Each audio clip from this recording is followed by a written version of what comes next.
Vamos agora para um painel que também traz um tema que é desafiador. Aqui a gente tem a participação de lideranças de recursos humanos, fazendo uma integração, reflexões com comunicação interna. E esses novos caminhos, as novas possibilidades para a valorização e um trabalho cada vez mais conjunto. Sendo assim, para o painel Comunicação, Estratégia e RH, quando o plano encontra as pessoas, eu chamo para o palco Samira Porto, que é diretora de Pessoas, Sustentabilidade e Relações Institucionais na Supremo Cimentos. Muito obrigado pela sua participação. Chamo também a Isabela Camargo, CRO, Marketing Comercial e Gestão de Talentos na PG+. Muito bem-vinda. Muito obrigado. E para moderar essa nossa conversa, chamo a Débora Medeiros, sócio-diretora na Humani, Desenvolvimento de Pessoas e Organizações. Divirtam-se, vamos aprender com vocês. Muitíssimo obrigado.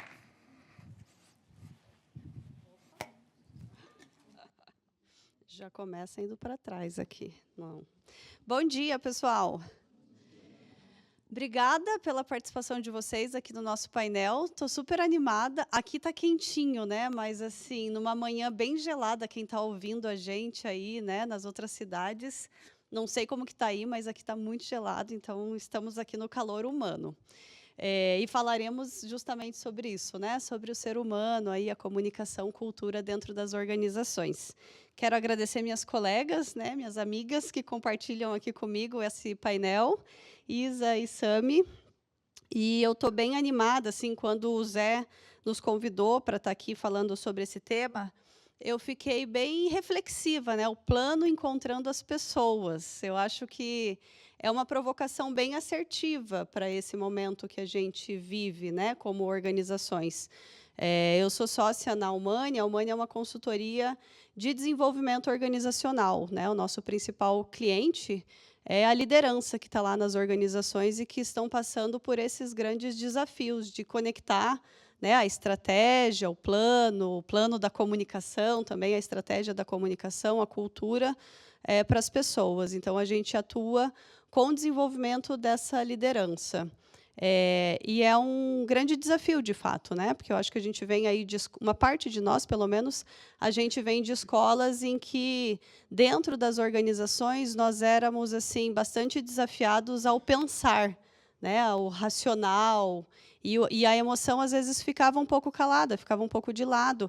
E como comunicar, como engajar, como construir cultura num cenário em que as emoções, o sentir, né, ele era menor, vamos dizer assim. Então, acho que a gente está num momento bem, assim, num terreno fértil, porque, principalmente depois da pandemia, acho que todos sentimos, a gente tem mais abertura hoje para falar sobre humanidade, sobre pessoas, sobre sentimentos dentro das organizações, sobre criar conexão emocional, mas, ao mesmo tempo, a gente está num momento bem paradoxal, né? Porque, de um lado, tem isso, a humanidade, as pessoas, as relações, e, do outro lado, tecnologia, né? O mercado está cada vez mais acelerado, e esse é um grande desafio, né? Como que a liderança calibra, né? A Sandra, que é minha sócia, ela sempre fala assim, não é equilibrar, porque quando a gente equilibra, parece que as coisas ficam estáticas, né? Como que a gente vai calibrando uma coisa e outra dentro das organizações? Como que a liderança faz isso? Então, a gente vai falar um pouco disso aqui, né? Como calibrar tudo isso e fazer o plano encontrar as pessoas, né? Então, quero também convidar vocês assim a trazerem um pouco disso. Quando a gente fala, o que acontece quando o plano encontra as pessoas? Vou começar, Samira. Traz para a gente um pouco das tuas reflexões iniciais, Sami. Bom dia a todos, um prazer estar aqui, obrigada pela presença. E acho que de forma bem simples, Débora, quando o plano encontra as pessoas, ele funciona, né? Então, eu acho que você trouxe um pouco dos paradoxos, né? Eu acho que a gente vem de estruturas binárias, mecanicistas, e com cabeça muito polarizada, né? O mundo está muito polarizado. E tem uma grande transformação no mundo acontecendo, né? Acho que a transformação social, as intergerações, a tecnologia. Não cabe mais a gente olhar as coisas de forma polarizada como a gente, né, aprendeu até aqui. Então, o que acontece quando o plano ele encontra as pessoas é que ele funciona, porque eu acho que a gente ainda vem de um sistema que constrói para, né, e não com.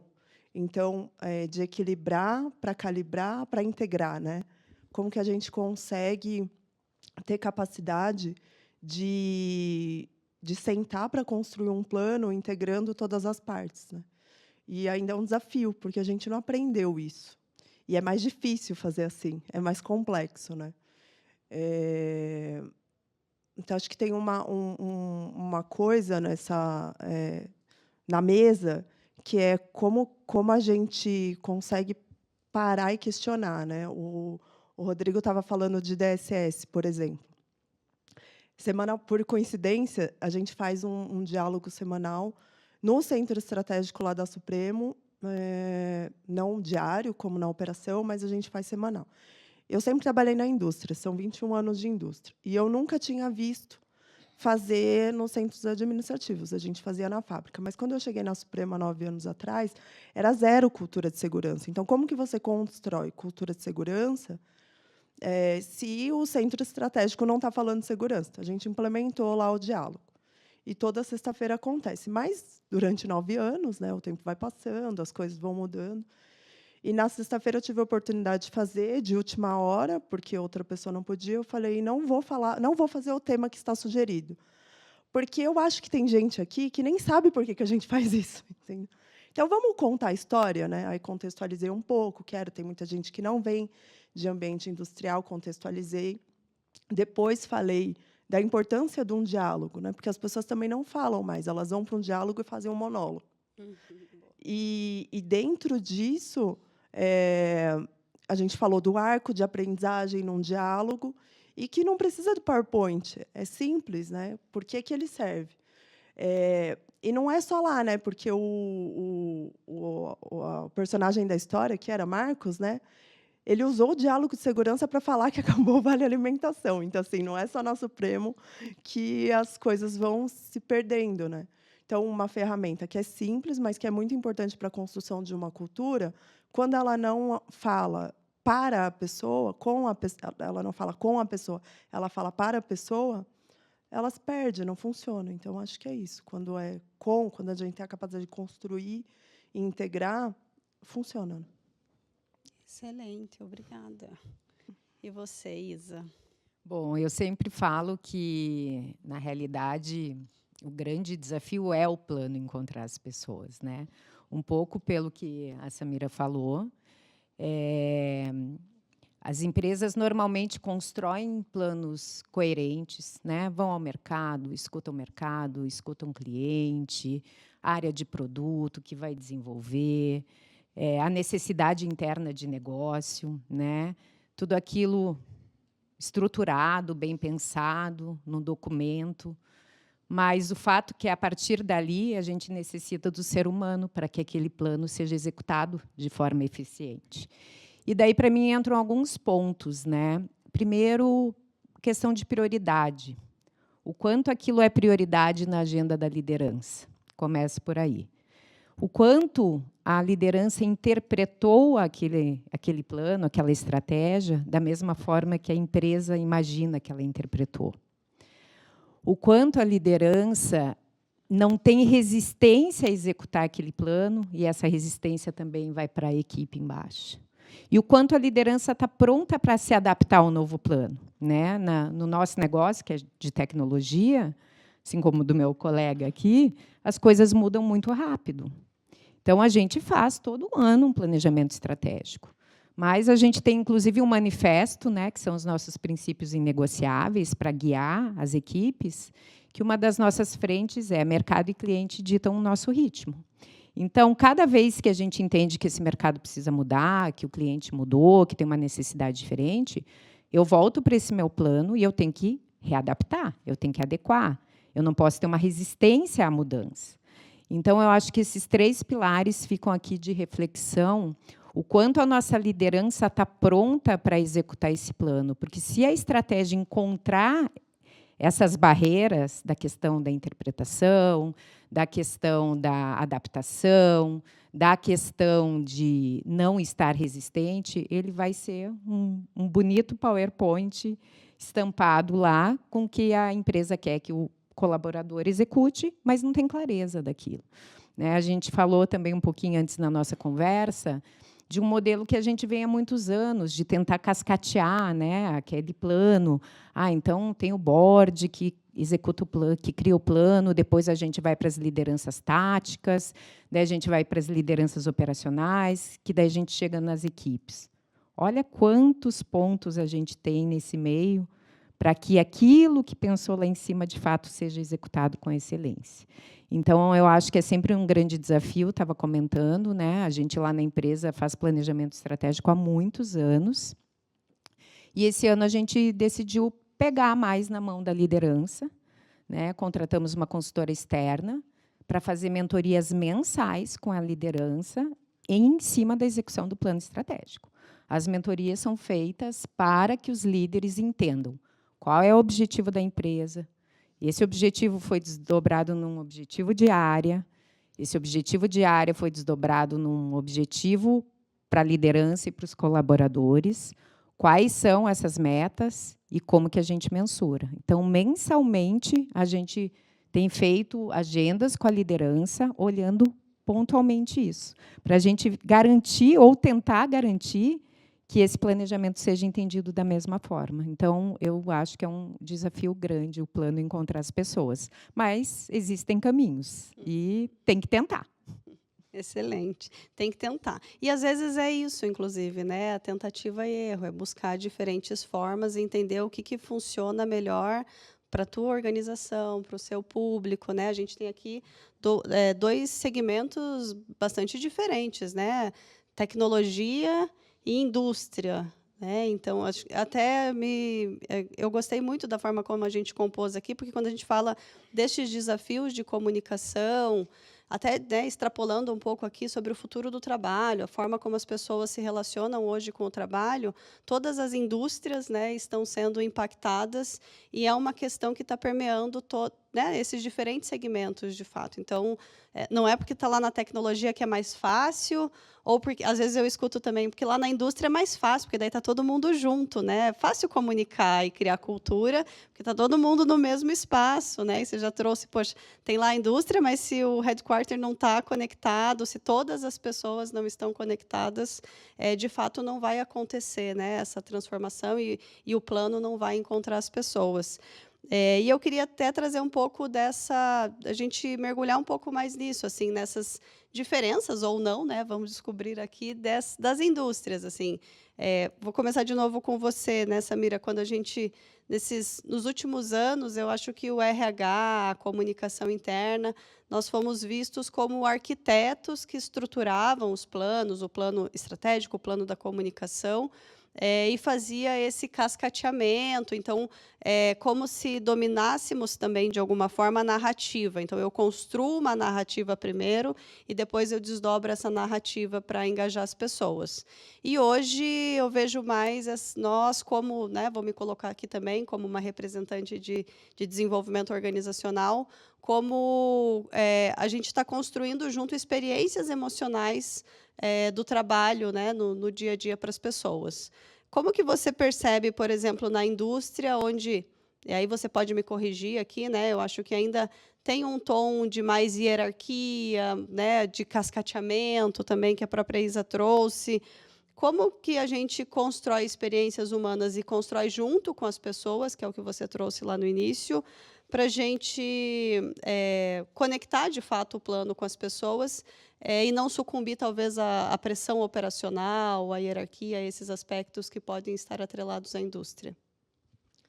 É complexo. Não tenho todas as respostas. Acho que tem ideias, eu tenho muitas ideias, Débora, e construções, assim, e que ela se reconstrói o tempo todo, né? Eu vim de outras indústrias ainda mais tradicionais, né? E eu acho que o produto ele tem muito a ver com como aquela indústria funciona, né? Então, eu vim de papel e celulose, que tem todo um padrão, mas era um pouco mais flexível. Agora, no cimento, não tem nada de flexibilidade, é como o produto mesmo, é resistente, né? Então, eu acho que essas coisas se conversam muito, mas, como eu disse na primeira fala, tem uma transformação de mundo que está forçando. Assim. Então, não é sustentável numa indústria a gente ter 40% de turnover.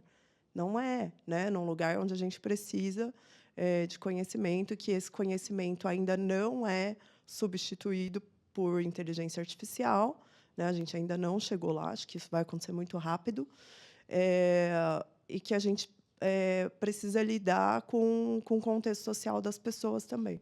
Então, eu fui criada numa cultura de que a gente passava o crachá, deixava as emoções lá fora e entrava e fazia o trabalho. E isso adoeceu muita gente. É isso que a gente está trabalhando hoje, né? Coletando um adoecimento da força de trabalho, principalmente, acho que desvelado pós-pandemia, por coisas que a gente aprendeu a ganhar dinheiro assim. Né? Não vai mais sustentar. Então, querendo ou não, a gente força a se transformar. Eu acho que hoje, tanto as cadeiras de people, né, daí seja em desenvolvimento, em comunicação, como as cadeiras de liderança, ela tem duas grandes missões, que é, sim, abarcar um entendimento e uma consciência social, né, para acolher aquele humano que está lá e ajudar a endereçar uma estrutura de carreira onde ele consiga continuar progredindo nesse novo. E, por outro lado, toda a função executiva, gerencial, de fazer o negócio dar dinheiro. Né?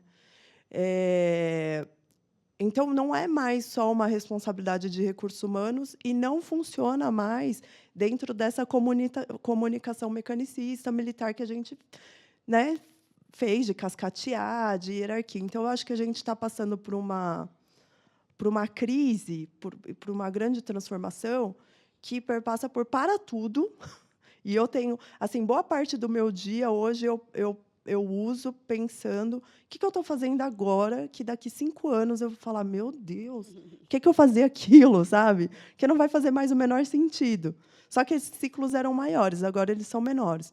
Então, o que eu penso agora que é o papel de quem tem as responsabilidades de people para tudo, porque o que a gente está fazendo agora, nesse momento, está sustentando, mas vai durar muito pouco.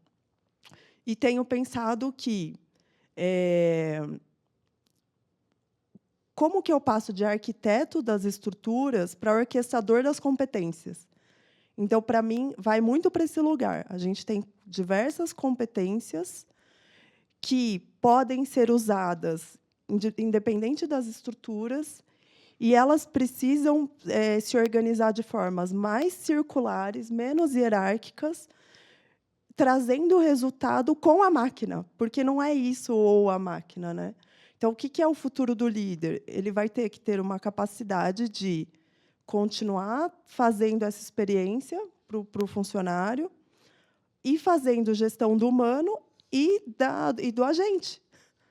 Né? Como que a gente vai transformando isso? Então, assim, se a gente ainda está na era de achar que é responsabilidade do RH construir essa narrativa, né, ou abrir espaços para que as pessoas tenham experiências no trabalho, isso vai sustentar por muito pouco tempo. Ou a gente integra tudo e repensa todo o design organizacional com base nas competências e em circularidades, ou isso não se sustenta por muito tempo, mesmo na indústria ou em qualquer forma de trabalho. Então, é bem complexo, não é acho que seriam dias para a gente falar sobre isso. Sem dúvida.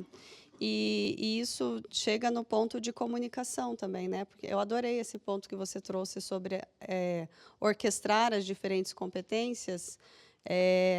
Essa semana eu li o relatório da Deloitte de tendências de capital humano de 2026 e eu fiquei muito feliz com uma coisa que eu li lá. Até compartilhei com o pessoal lá no Humana e falei, eu acho que a gente tem solução nessa vida, né? Que é assim, ao longo dos últimos anos, as organizações que estavam passando por transformações, elas estavam muito focadas na tecnologia, né? A tecnologia entre aspas, aqui palavras minhas, tá? Não que isso seja lá no relatório, mas é a salvadora da pátria, né? Então, para eu acelerar o negócio, tá, eu vou colocar camadas de tecnologia. E, de fato, foi o que aconteceu, né? Nesses últimos anos, a corrida tecnológica né, a inteligência artificial, por exemplo, né? Quem não usa hoje inteligência artificial no seu dia a dia de trabalho? Só que a tecnologia chegou numa espécie de platô, porque hoje a tecnologia que eu tenho acesso, o meu concorrente também tem acesso. Então, o que vai fazer diferença, de fato, é o capital humano, são as pessoas, porque na guerra de talentos, né, que a gente tem hoje, de atrair, de criar, né, boas narrativas, de engajar, de comunicar claramente, de fazer com que a comunicação chegue nas pessoas, para que as pessoas também tenham essa via de mão dupla e se conectem com as empresas, é um grande desafio dos negócios. E é o diferencial competitivo também dos negócios. Ter os bons profissionais, os profissionais certos, sentados nas cadeiras certas. Então, a gente, de fato, está vivendo também uma revolução humana, né, se é que a gente pode chamar assim, dentro das organizações, porque é o que vai fazer diferença, né, daqui para frente, dado que a gente está nesse cenário já de uma tecnologia que permeou muito os negócios. Então, eu fico feliz de te ouvir aqui também nesse sentido, porque tem desafios bem substanciais, de fato, né, de responder primeiro a essas questões, e não que a gente precise respondê-las, né, na exaustão. Eu acho que o que move são, de fato, as perguntas, né, mas também de pensar que, para fazer o plano encontrar as pessoas, é entender as pessoas primeiro, né? Há muitos anos, eu não sei vocês, mas há muitos anos eu escuto, né, na minha trajetória de desenvolvimento, centrado no ser humano, né? O marketing centrado no ser humano, o comercial centrado no ser humano, o RH humanizado, a liderança humanizada. Mas eu acho que a gente foi falando isso para tentar internalizar, e agora, de fato, a gente vai viver isso, né? Esse paradoxo da tecnologia e do humano. As duas coisas têm uma força muito potente dentro das organizações. E já passando, Isa, também para você aqui trazer um pouco, né, desse contexto de uma fintech, ou de uma empresa de tecnologia, né?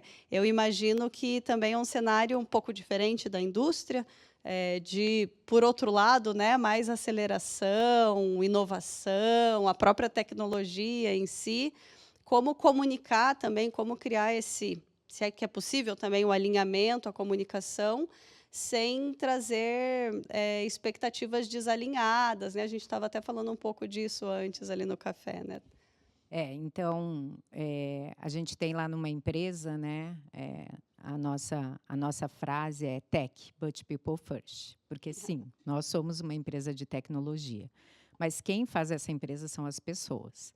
Então, assim, além de uma série, né, de programas que a gente tem, de treinamento, de desenvolvimento, de mapa de talentos, de trilha de carreira, que, né, as empresas mais estruturadas no RH conhecem e têm, a gente trabalha muito o papel da liderança numa empresa que, como eu falei, muda muito constantemente, né? No nosso manifesto estratégico, a gente tem uma outra frente, que é aquilo que eu falei, que quem dita o pulso do nosso negócio é o mercado e o cliente.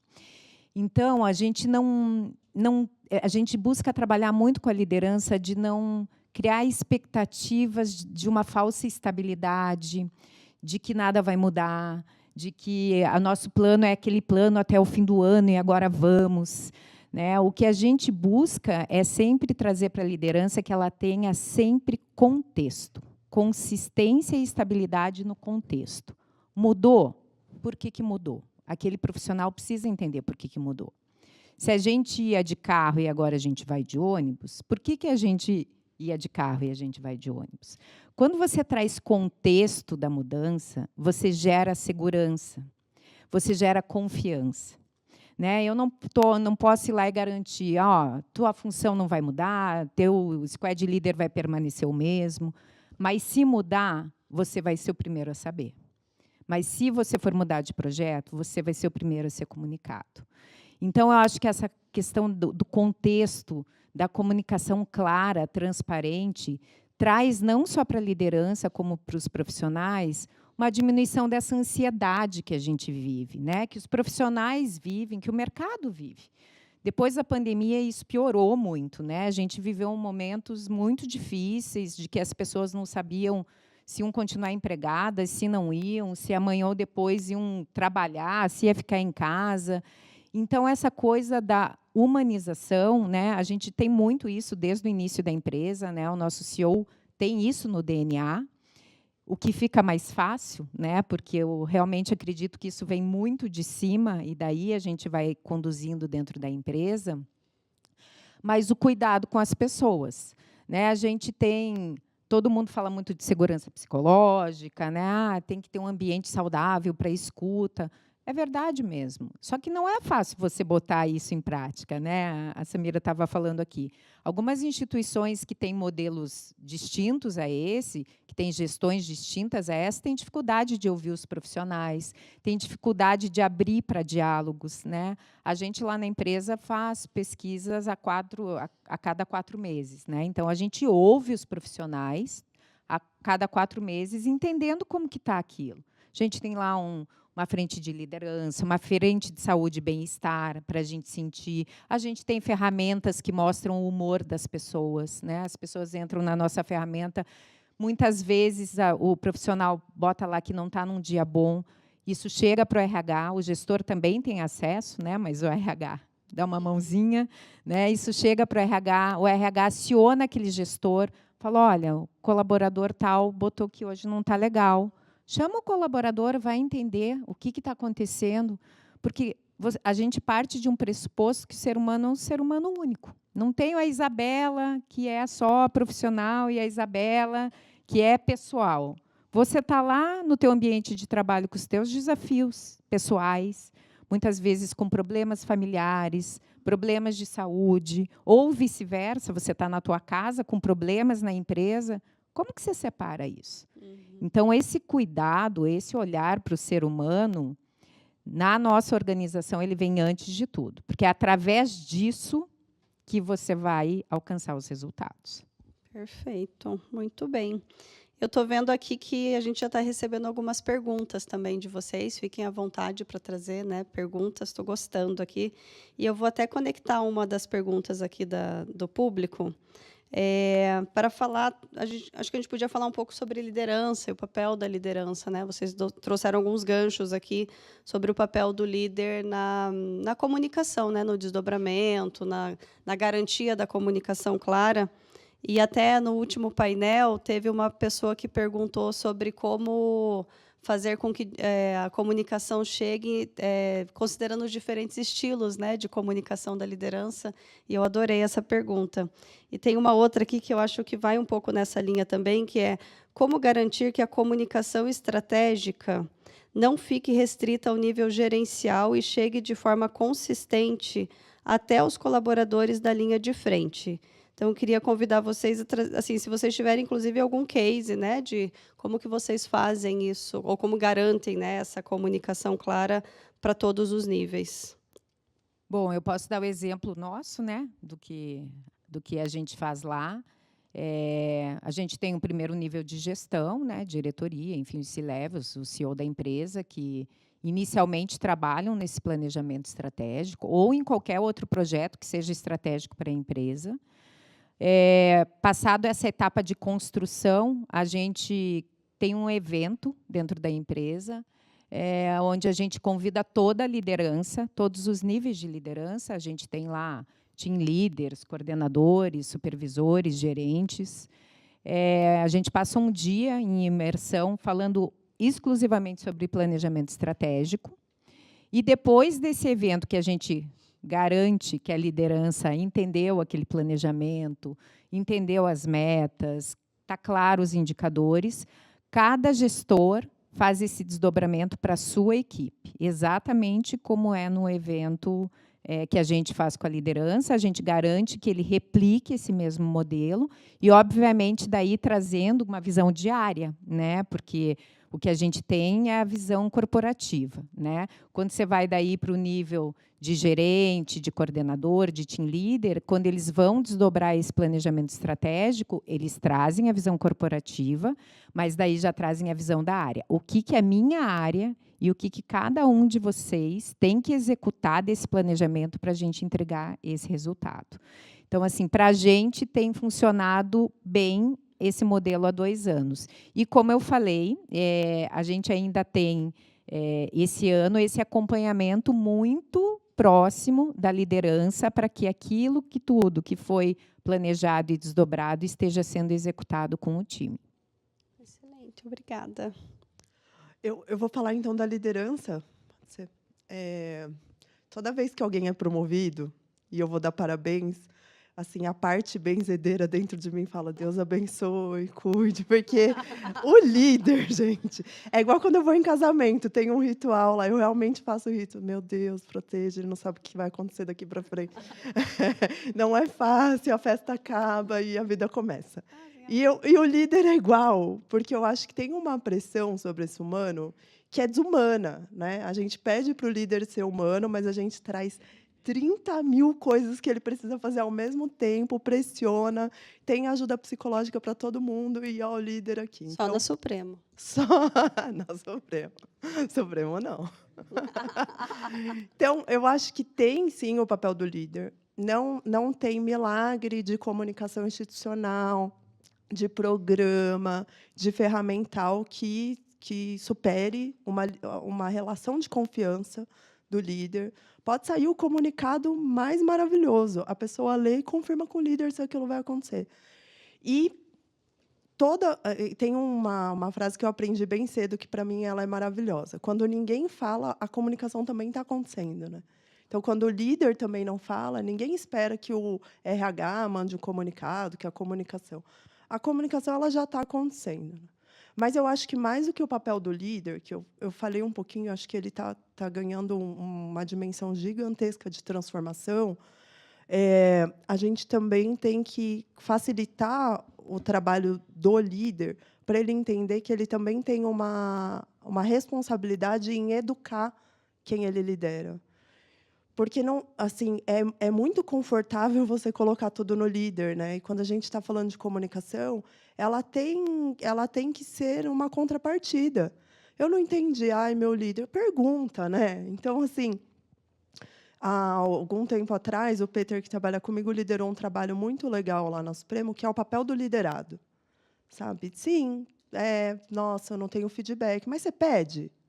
Né? Assim, quando o líder sai de uma reunião e dá um toque, não é feedback também? Né? Assim, você perguntou, você também comunicou a tua necessidade?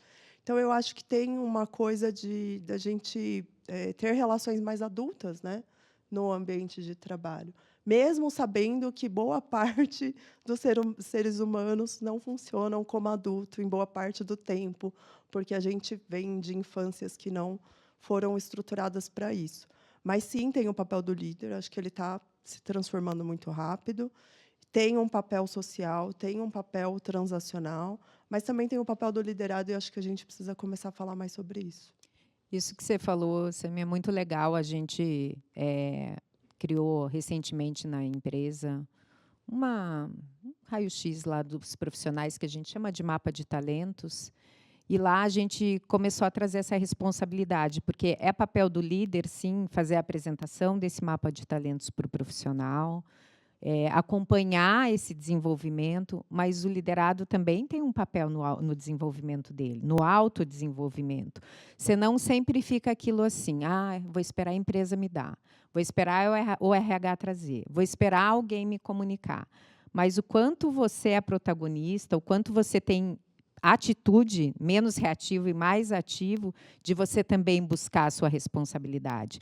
E, muitas vezes, no dia a dia, o que a gente vê é que os profissionais que se destacam têm essas posturas muito mais proativas, né, de buscar, de fazer o seu papel, como você trouxe, do que ficar numa posição confortável, só esperando que a empresa faça, que a empresa dê um treinamento, que a empresa traga uma informação. Então, o quanto, né, a gente, como adulto, na casa da gente, tem, né? Ah, eu tenho que lavar roupa, eu tenho que buscar o filho, eu tenho que cozinhar. E por que no meu ambiente de trabalho eu não tenho essa mesma proatividade, né? Então, é bem importante essa questão que fala-se muito, né, do protagonismo de carreira, mas, na realidade, exercita-se pouco, né? Sim, é um tema quente, eu diria, hoje, né, sobre o protagonismo. Eu acho que a gente vive um cenário também de complexidade, de excesso de informação. Então, eu vejo a liderança num papel também de uma espécie de curador de conteúdos, né, para o time. O que vai impactar, né? É tipo o exemplo aqui, a historinha, né, que foi contada no case de é importante, né, o vale alimentação, né, para aquele contexto. Eu adorei. Mas como eu conto, de que forma, e a gente também está vivendo um cenário de excesso de comunicação, que a capacidade de atenção das pessoas é muito limitada e reduzida, né? O Casey trouxe isso ali, né? Não leu até o final do comunicado e tinha informações importantes. Então, acho que a liderança ela tem o desafio de, primeiro, é um ser humano, né? Como líderes, também está inserido nesse contexto de excesso de informação, excesso de conteúdo, cansaço, né? Tem uma outra pesquisa, acho que da McKinsey, que fala que há 10 anos atrás, um executivo, uma executiva, um líder, uma líder, tinha, em média, 5 decisões importantes que precisava ser tomada por dia. Hoje, esse número mais que dobrou. Então, os líderes eles estão num cenário de fadiga de decisão. Então, é muita informação, é muita tomada de decisão, é muita coisa acontecendo, e, ao mesmo tempo, eu preciso, de fato, no meu papel como líder de pessoas, adaptar a minha comunicação, entender o que vai fazer mais sentido para a minha equipe, filtrar tudo isso, me energizar, me equilibrar emocionalmente, né? Fazer o meu para depois fazer para os outros. Eu sempre falo assim que a gente só dá o que a gente tem. Então, como líder também, como que o líder se organiza, né? Primeiro as vozes internas daqui da comunicação da cabeça dele para colocar isso para fora, né? E fazer uma comunicação assertiva. E a comunicação como via de mão dupla que vocês trouxeram também, né? E falando disso, né, que acho que é um tema bem espinhoso falar sobre o papel da liderança na comunicação, né, e na cultura organizacional. Vamos falar, então, do que não deu certo também, assim, porque acho que a gente fica falando case, sucesso, né? Mas acho que a gente aprende muito quando a gente fala do que a gente já tentou fazer e não deu certo. E aí, aqui, sessão mentoria agora dentro da nossa conversa, né? Conta para a gente caminhos que vocês já tentaram e que não funcionaram. Assim, teve algum momento da carreira de vocês em que vocês estruturaram o plano, a estratégia, pensaram em algo, né? Num programa, num processo, numa comunicação, enfim, e que quando foi lá para o desdobramento, ou, né, para chegar, quando o plano foi encontrar as pessoas, opa, acho que humanamente isso daqui não era viável ou possível. Um case de insucesso agora para a gente aprender também com isso. Vários, né?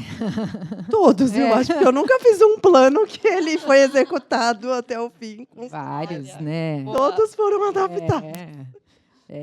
Né? Seria mentira a gente dizer que tudo que a gente pensa, coloca no papel, funciona, né? Mesmo os que a gente acha que funcionam, como diz a Samira ali, é muita adaptação, é muita mudança de rota, é muito não funcionou aqui, eu vou mudar para cá. Mas, assim, de bate-pronto, eu lembro, sim, de um minha equipe de GT que está aí, a Érica, a Duda, vão lembrar. A gente fez um programa mega estruturado de menor aprendiz na empresa. Era até uma parceria com o Senac, Aprendiz Tech, se chama, existe até hoje, né? A empresa faz uma parceria com o Senac, são jovens de baixa renda, projeto sensacional deles, em que a empresa proporciona um espaço para que esses meninos, enfim, ou meninas, vão para dentro de uma empresa, vivenciem o dia a dia, de fato, e no outro turno eles fazem os cursos no Senac. A gente estruturou um mega de um projeto com treinamento de soft skills, comunicação organizacional, gente que, assim, imagina, são pessoas que nunca entraram numa empresa, né? Então, as coisas mais básicas, né? Como você fazer uma reunião, como você preencher uma planilha, quais os skills, soft skills que são importantes no mercado de trabalho hoje. Fizemos uma série de treinamentos, estruturamos os treinamentos técnicos com as equipes de TI que receberiam esses profissionais. Os profissionais foram, o projeto rodou, de fato, né? Porque a gente vai insistindo, tentando. Mas, quando chegou no fim, a gente foi fazer o balanço e a gente entendeu que a gente não tinha condição, naquele momento, de abarcar um projeto como aquele. A liderança não estava preparada, porque são jovens que precisam de muita atenção no dia a dia, né? Não é um profissional sênior que chega lá, senta, se vira, não. A liderança não estava preparada, né?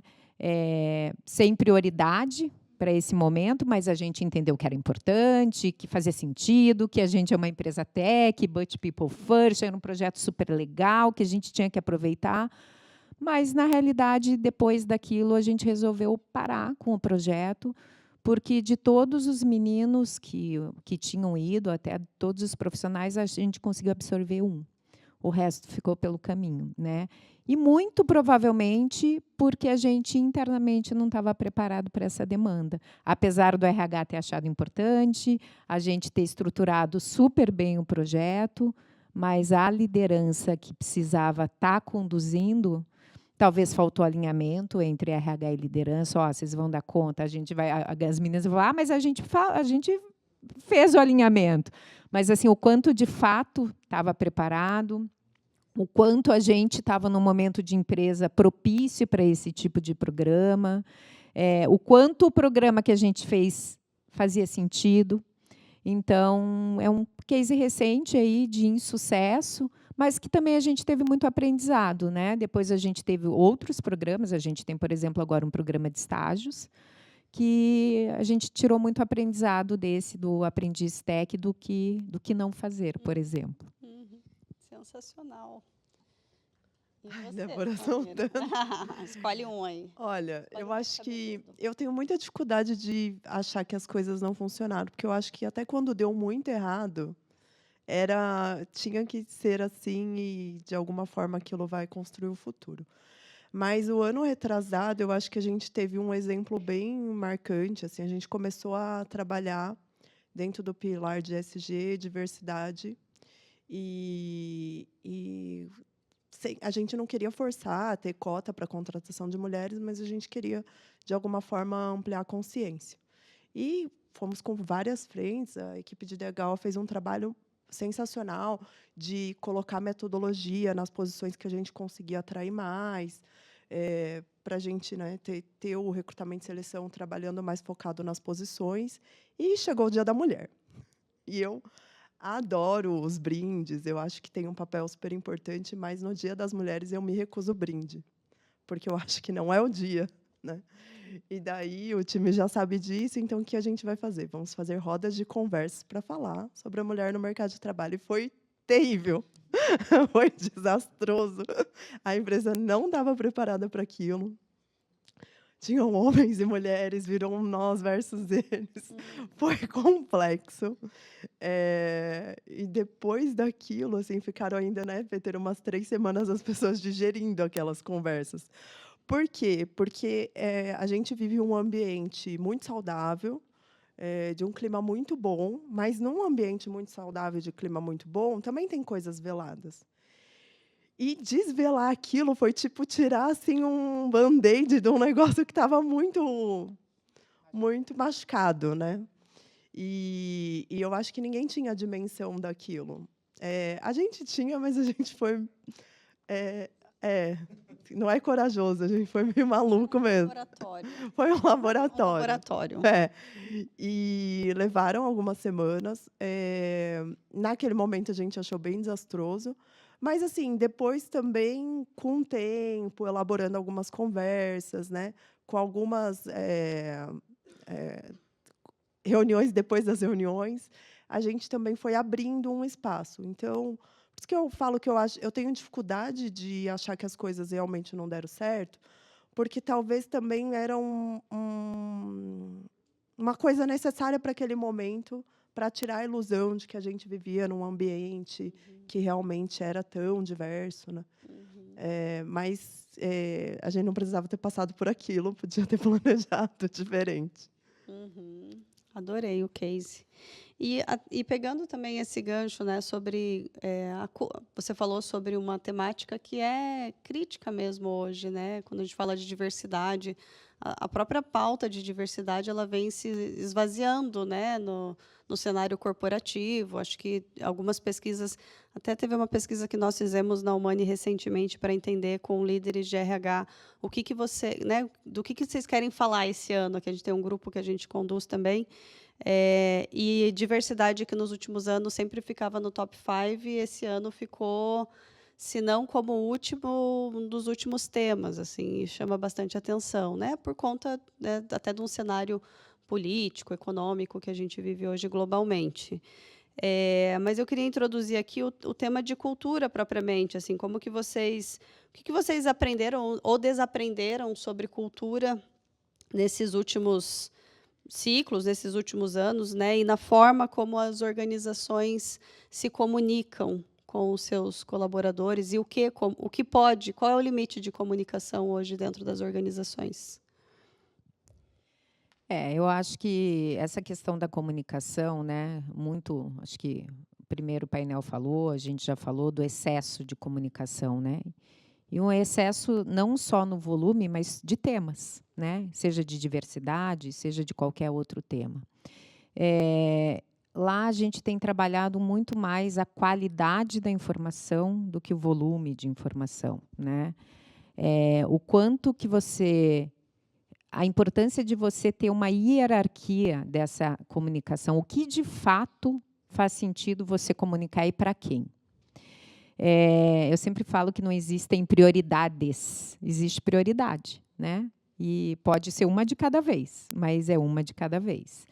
Então, a gente tem buscado muito um equilíbrio entre volume e qualidade da informação, porque lá, né, falando um pouco de pautas, a gente tem também uma diversidade de gerações. Eu tenho profissionais de 19 anos a 68. E a forma como eu me comunico com o 19 não é igual como eu me comunico com o de 68. E a liderança que lidera esses perfis também precisa entender isso, né? A liderança que tem perfis diversos abaixo dela tem um papel importantíssimo no entendimento de comunicação entre as gerações. Então, a gente tem prezado muito mais pela ser mais profundo no que a gente comunica, quando há necessidade, escolher menos temas, né? Focar no que de fato a gente entende que vai fazer a diferença, do que abrir tantos assuntos assim, sabe?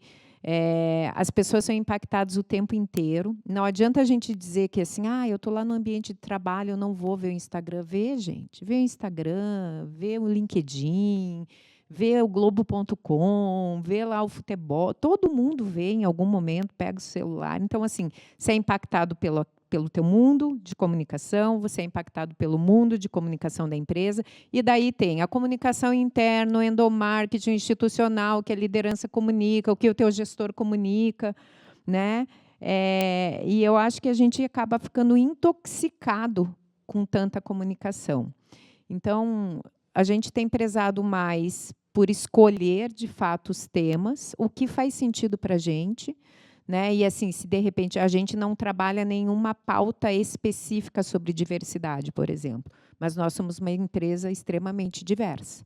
Aliás, esse foi um ponto que, o último ano que a gente fez a GPTW, a gente teve uma pontuação altíssima, né? A gente não trabalha nada especificamente sobre isso. Cota, comitê de diversidade, mas a cultura da empresa é uma cultura diversa, de abraçar, independente de qualquer questão. Então, quando a gente fala de cultura, é muito isso. Eu conheço empresas que têm pautas de diversidade, tem que botar 3 mulheres na liderança. Colocam 3 mulheres na liderança porque tem que ter 3 mulheres na liderança. E muitas vezes não, porque é a que está mais preparada. Ou exemplo, um negro na liderança, né? Colocam porque tem que ter, mas não necessariamente porque está mais preparado, porque é merecedor daquela cadeira. Lá a gente trabalha meritocracia.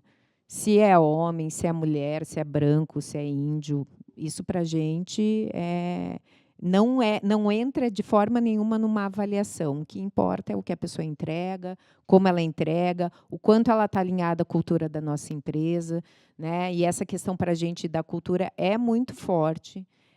A gente faz as nossas entrevistas inicialmente todas por competência. O RH faz um primeiro filtro e, passando pelo RH, é que vai para o gestor, né? Então, assim, às vezes a pessoa pode ser sensacional tecnicamente. Se a gente não consegue enxergar o alinhamento com a nossa cultura, a gente nem passa para frente. Então, acho que na realidade, a gente comunica em todos os pontos, né? Que a gente está no dia a dia. Mas falando desse excesso, de como comunicar, a gente tem priorizado, assim, de fato, entender o que faz sentido para aquele momento e para qual o público. São diferentes perspectivas. Quer comentar? Eu acho que eu desaprendi a atender o negócio, assim, sabe? Opa! Porque nem sempre o remédio que se pede é para a doença que se tem. E eu acho que comunicação passa muito por isso. Essa semana que passou foi bem engraçado. Eu e a Malu recebemos um plano de comunicação feito por Oiá, né? Da área de tecnologia. Olha, temos um novo projeto, publica aí. Para quê? Porque, onde, como. Estava horrível aquele comunicado, né, Malu? Estava bem terrível. Então, assim, eu acho que a gente, né, o RH foi por muito tempo, e a área de comunicação, pressionado para agilidade. E muitas vezes é uma agilidade que é burra, né? Porque a gente tem que voltar depois, né? Então, eu acho que a gente tem desaprendido a acatar e tem tentado investir mais tempo em entender se isso realmente é uma comunicação. E, gente, olha, vai desde o CEO que foi no banheiro, viu o banheiro sujo e vem, pede para a gente mandar um comunicado para as pessoas serem melhores no banheiro. Tá, é assim. Até um super plano de mudança cultural para a gente ter uma organização que usa IA e que seja mais tecnológica. Vai assim, do 0 ao 1000, em 2 segundos, a gente está falando das mesmas coisas. Sim. E não, senhor, eu não vou mandar um comunicado pedindo para as pessoas limparem o banheiro, porque não é um comunicado que vai resolver esse problema, né? Vamos entender, é só nesse banheiro, é o público masculino. Até que a gente chega lá com a Verinha e a Verinha fala, não, é uma pessoa específica. E a gente vai lá e fala, Mobilizou tá. todo mundo. Mas entendeu o problema, Uhum. até parar o CFO e falar, olha, que legal, a gente quer ter uma cultura de tecnologia. Mas vamos trabalhar juntos? Porque RH trabalhando junto com TI, a gente pode redesenhar a organização e não só disponibilizar chat GPT para a galera. Vamos pensar diferente? Vamos pensar, né, o que os processos podem ser mais fluidos e quais são as competências que a gente precisa desenvolver. E daí, partindo disso, quais as ferramentas que a gente vai implementar? Vamos chamar mais gente para essa conversa? Isso faz sentido para o cliente? Tem gente do comercial nessa conversa? Isso faz sentido para a comunidade? Tem gente da sustentabilidade nessa conversa? E ampliar. Então, eu acho que muita coisa que bate na área de comunicação assim, de forma desordenada não está falando com a estratégia, ou pode entrar na estratégia. Então, depende muito desse cunho crítico, assim, dessa capacidade crítica, e é isso que a gente tem desconstruído. A gente não está aqui para atender, a gente está para construir junto. E, às vezes, é rebeldia, né? Mas diz a Sandra que é maturidade, então eu vou usar maturidade. Gostei mais, é mais sofisticado. E você trouxe um ponto, né? Tem uma pergunta aqui que alguém colocou, que é que eu acho que tem a ver com isso que você está falando sobre maturidade ou sobre rebeldia, mas principalmente sobre abrir o canal de comunicação entre as áreas também do negócio, né? Porque a pergunta é assim, quando o planejamento... Eu acho que é polêmica, inclusive eu gostei muito. Adoro. Quando o planejamento de comunicação e o RH têm prioridades conflitantes, como vocês decidem qual narrativa prevalece? Nenhuma, né? Para, volta. Já tem problema no plano aí, tá vendo? Quando cada um acha que só o seu é a prioridade, é que o planejamento não está funcionando, gente. Não E tem estamos uma cultura bem complicada, que precisa ser discutida, né? Sim. Eu já vi isso acontecer, assim, vejo ainda acontecendo. A gente tem casos, assim, de cases de insucesso, de dificuldade mesmo dessa conexão entre as próprias áreas, né? Então, como que a gente alinha uma cultura e cria, né, um direcional claro, comunica claramente se tem isso, né, que vocês estão trazendo de... É que eu acho que passa por um lugar de, no final do dia, um ambiente colaborativo, ele só vai funcionar para essa construção se a gente cria, nesse ambiente, a capacidade de colocar o ego no banquinho, sabe? É que muitas vezes o ego está na escada, né? Uhum. E somos humanos, né? Então, como que a gente também desenvolve a capacidade das pessoas terem essa leitura de cenário, né? Excelente. Com quem que eu estou falando aqui? É com egão ou com eguinho, né? E isso cabe ou não no resultado que eu quero alcançar? Excelente. Eu acho que é um pouco de você olhar para, de novo, o que a gente estava falando, quando existe esse conflito, já é um motivo de reflexão, porque teoricamente não deveria existir, né? Sim. RH, comunicação ou qualquer outra área da empresa, né? Não pode ser quem grita mais que leva, né? O que de fato faz sentido comunicar naquele momento? O que está mais alinhado à minha estratégia naquele momento? É o que o RH quer comunicar? É o que o que a comunicação quer trazer? Né? Então, existe essa necessidade do olhar para o todo, que eu acho que tem de fato, uma dificuldade. Eu concordo muito com o que a Samira falou, que é o que eu digo do quem grita mais. É quem tem um crachá mais pesado, não pode ser, não deve ser.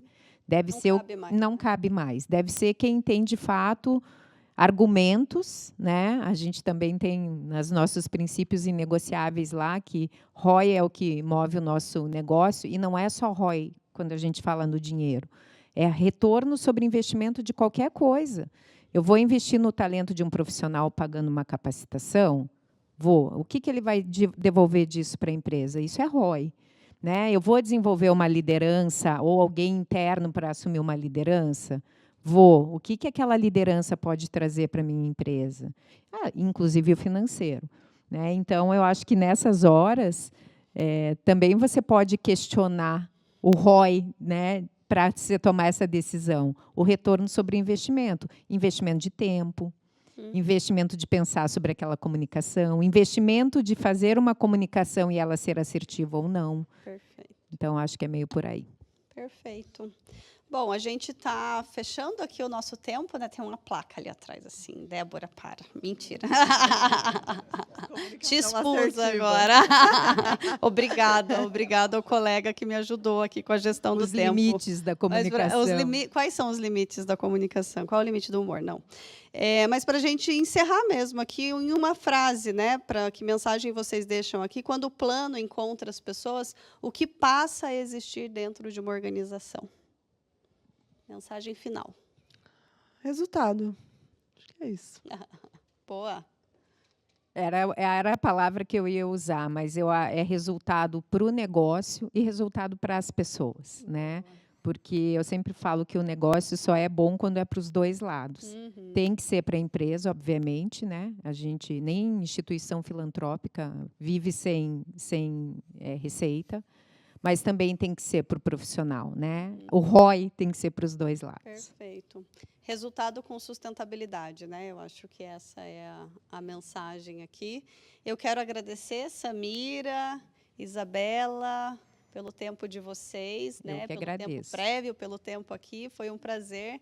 Zé, obrigada de novo pelo convite. E todos vocês, né? Obrigada pelas perguntas, interações, carinhas Obrigada. boas, né? Assim, que é bem bom quando a gente está aqui na frente, né? Que vocês ficam sinalizando assim, isso, tá bom. Então, obrigada pela energia de todos vocês e espero encontrá-los aí em eventos futuros também. Muito obrigada. Obrigada. Obrigada, gente.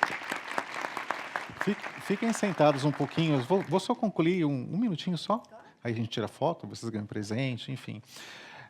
Eu fico muito feliz quando a gente tem a oportunidade de receber também a participação de recursos humanos nos nossos painéis, nos nossos eventos. Eu comentei com as nossas convidadas, acho que foi uma das primeiras coisas que eu falei com vocês, né? Que é importante a gente termos cada vez mais profissionais especializados em recursos humanos no nosso processo de construção, no nosso processo de trabalho. Eu vejo, acompanhando muito mais o mercado de comunicação corporativa, eu vejo que sempre existe uma discussão, né? Comunicação interna cabe a quem, né? Cabe a área de comunicação corporativa, cabe a área de recursos humanos, e não existe certo ou errado. Existe o momento da empresa, existem finalidades diferentes, mas, sem dúvida, a comunicação interna tem tudo a ver com recursos humanos, porque a gente, no final das contas, cuida de pessoas. Eu também, logo nas primeiras falas de vocês, eu me recordei de como foi a criação da Supero. O Diego até trouxe um pouquinho disso também na fala dele. A Supero era uma agência de propaganda, há quase 15 anos atrás. Vendíamos produtos e serviços, como toda e qualquer agência de propaganda. E chegou um momento em que, em razão do impacto da internet, tão grande um impacto quanto hoje seria a inteligência artificial, a gente precisou fazer uma escolha. As agências de propaganda estavam virando agências de marketing digital numa grande velocidade. E a gente escolheu um caminho de cuidar das pessoas. A comunicação interna era algo muito incipiente. Alguns amigos, alguns colegas questionavam, mas por que vocês vão fazer comunicação interna? Por que vocês vão fazer jornal de empresa, revista de empresa, enfim? Mas a gente já teve essa leitura. Alguém precisaria cuidar das pessoas. E hoje eu vejo, e isso, a discussão de vocês me traz uma enorme satisfação em razão disso, né? Estamos cuidando das pessoas. E só para fechar e dividir com vocês também, quanto mais o mundo for complicado, o mundo já é muito complicado, quanto mais for complicado, quanto mais a relação com o trabalho for questionada, quanto mais surgir espaço para uma comunicação que, de fato, olhe, atenda, simplifique, reduza ruídos, enfim, mais espaço nós teremos. Então, existe muita coisa ainda para a gente construir, existe muita coisa ainda para a gente conquistar. Eu agradeço demais pelas reflexões que vocês trouxeram. Que bom que os nossos painéis estão sendo gravados, porque também a gente dá chance para outras pessoas acompanharem tudo que está sendo discutido. E eu acho que é uma montagem, né? Acho que é bem interessante, chama a atenção de vocês para isso.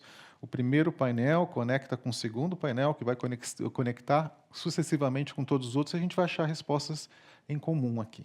Então, muito obrigado, agradeço demais. Palmas novamente, senhor, pessoal.